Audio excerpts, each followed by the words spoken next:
Hey guys, welcome to the first episode of Lolo's Diary. Lolo's Diary is just basically a platform or a place where I just share my views, like my personal opinions. It's not like Mita, where I basically give facts and I'm teaching about the subject.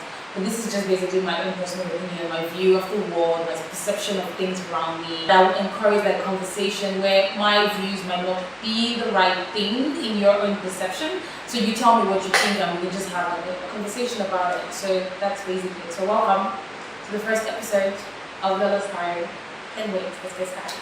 Recently, I think I was watching a movie and it just occurred to me that there is this effect that movies, and I don't really put movies, I want to say media, and I want to focus on sort of like Hollywood, because most times we ingest, not digest, a lot of Western material. So they, I don't know, tailor our perception about certain people based on what we see. So if you hear Mexico, the first thing you think about is drug cartel, kidnapping, gangsters in the prison with tattoos, and that's the only image that you have of Mexico, because you don't know any other thing about Mexico because they don't put anything about Mexico. So even if you hear something like Iraq, Afghanistan, the only thing you imagine is like oppressed women, war, spies. It's just crazy. And I was listening to Chimamanda's TED Talk, which talked about, I think, the danger of a single story. A few years ago, I visited Mexico from the US.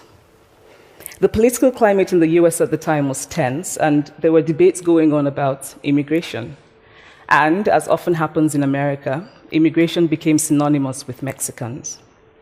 There were endless stories of Mexicans as people who were fleecing the healthcare system, sneaking across the border, being arrested at the border, that sort of thing.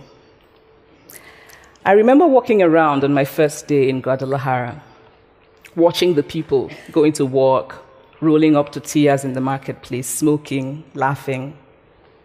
I remember first feeling slight surprise, and then I was overwhelmed with shame. I realized that I had been so immersed in the media coverage of Mexicans that they had become one thing in my mind, the abject immigrant. I watched it, I was like, oh my God, I'm not mad. Because it's exactly what I've been thinking about. And many times we get angry at African Americans or people from the West when they have a perception about Africans, like, oh, you're poor, or how many kings do you have? Like, dude, we have a democracy, we have presidents, but we get so angry.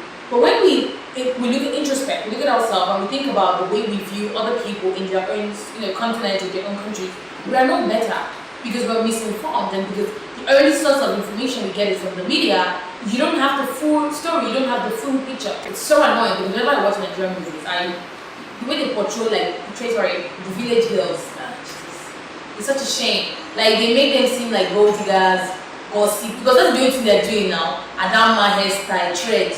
Then they're sitting down looking for the next man that's going to come marry them. And I'm not saying that is not true, that they don't have people like that. Again, danger of a single story. There are so many other people in that place that don't think that way, that don't follow that certain footprint.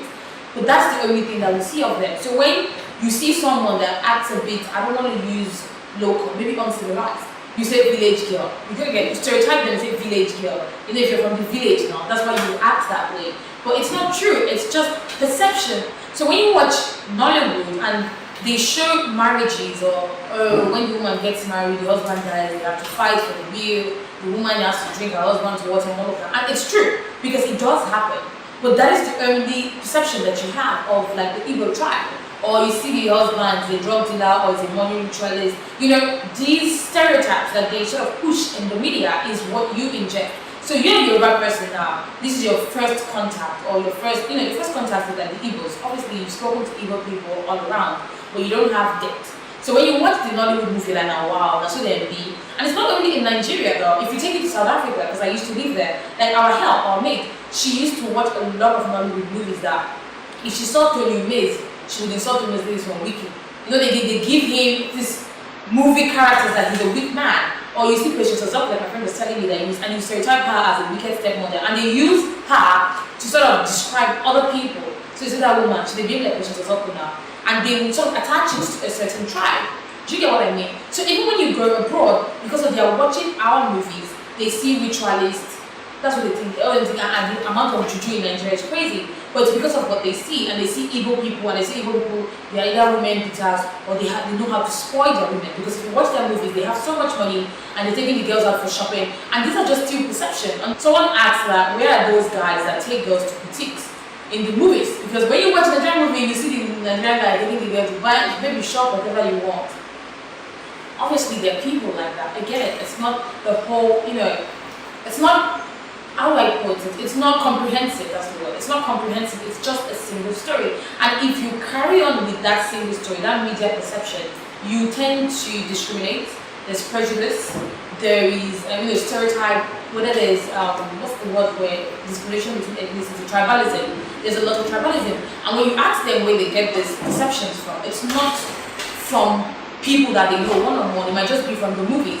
And because they have this idea from the movies, they begin to get what we call confirmation bias. So you watch something in the movie and they say that Igbo people either maltreat their women, and when you meet another Igbo man on the road and he does something, they say, attack her, she be the film. So it's sort of like a confirmation bias. And the same thing with the Yoruba people as well. It's not like just the Igbos. It's because I'm Igbo, I can talk about it with confidence. Same thing with the Yoruba. It's like when I started watching I love Yoruba movies. So when I started watching Yoruba movies, right, a lot of juju stuff, man, let's go like. So in the Yoruba movies, there's always a juju person. So I already had that fear that I'm not going to date a Yoruba person. And I know that it's a bit shallow and I can come out of it, but deep down it's still like, hey, but I don't trust these people. And there's this one about Edo people that Edo their jazz is so strong. It's so crazy, and I can tell you that thing stemmed out of something very, very ridiculous. Then people began to carry it. And when they take those perceptions and attach it to people from a certain place, it can be very offensive to that person. But I don't know, I just advise people to look within, because I know how incredibly offensive it can be. But when you think about it, you too have those ideas and perceptions about certain people in certain places. So when you see all those things, you don't have to challenge what you're given. That's what I do. I don't watch a lot of Western movies anymore, and even if I do, I don't take it as a reality. I say, okay, that's just one part. Now I watch other foreign movies, like I watch Asian movies, I watch Indian movies, not the ones that they show us, but the ones that I actively and consciously go out and seek out and say, okay, I want to see what's happening in these other countries. I want to see Mexico. There's no way Mexico is full of drug dealers, guys. It's not possible. I want to see what is happening there. I want to see what's happening in London. It's not all fancy. Even in London, there's gang wars, bruh. They don't show that. You don't know that until you read the papers, until you go out there and you seek for this information yourself. So it's just, I don't know, it's just the way I believe that media sort of shapes our perception, and Hollywood is really big on it. They really, really shape our perception on how the other world looks like, because that's our first contact of what the Western world looks like, or other foreign countries look like. So I don't know, it's just my thoughts. Tell me what you think. If you feel like the media has shaped your perception in a certain way and you're sort of recovering from a certain stereotype, I would like to hear from you. Thank you guys for watching the first episode. I can't wait to do this again. I'll see you next week.